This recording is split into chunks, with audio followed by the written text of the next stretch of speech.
Now,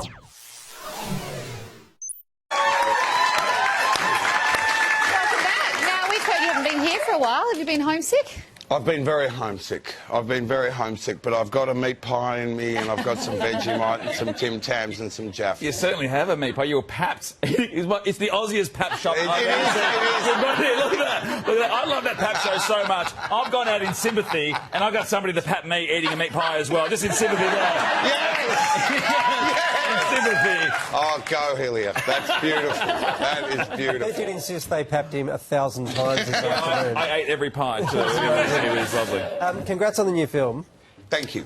Gee, this is a hard one to talk about in a 6:30 time slot. It is. It's a very, very confronting... essentially, it's a psychological thriller. The subject matter is very intense. And it concerns the relationship between Rooney Mara's character and mine. Yes, and there's let's say there's a very big age discrepancy. Yes, there is indeed. Delicately, there is indeed. So that's pretty dark subject matter. Yeah. Were you? I know you play a lot of seriously bad hombres. Yeah. But did you have hesitations taking on a role like this? No, when I read it, it was such a... Look, it had been a play, so it had been out there for, you know, in the world, as it were, before we went to film it. It was such a great psychological thriller, and I knew Rooney was doing it, and it just was a no-brainer. Can we talk to you about Bloodline for a sec? Because Indeed. you won an Emmy for that last year, and I have to admit, it's one of the greatest series I've seen, and it scares me so much that when I stop watching it at night, I'm too scared to go to the bathroom because your character is so creepy in it and so scary. But then occasionally I feel so sorry for you and I really like you, and then the next step I don't know how to feel about you. It's the most complex character. What do most people say to you about that character when they talk to you about it? They either feel very, very sorry for me, or they just are like, oh, man, you know. They get very, like, whoa. Yeah, they have one or the other.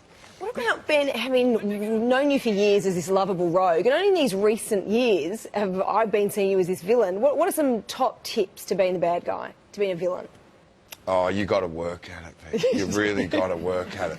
You just got to, you got to bring the hate a lot more. You just got to let that hate out. How do you know? do that? Do you think of something? Or? Huh? Could you teach me, give me a 20-second master class how to, you know, how to get hate? Okay, I'm going to take you back. You remember the schoolyard? You remember the guy that hurt you? It's coming out of sadness. Yeah, That's good. Push through the sadness.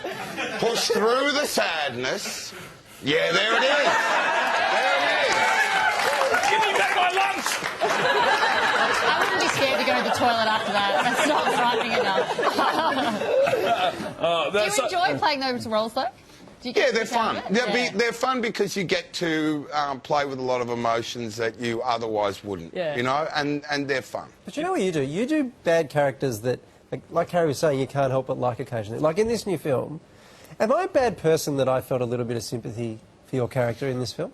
I think what's going on there is that guy is spinning such. He's really effective at what he's saying. Right. You know, that's you know. I mean, but and if he's not really effective at what he's saying, then the whole thing kind of, you know, is different. But if he is really effective with what he's saying, then it's like, oh, do I? Oh. So you're saying I fell for it?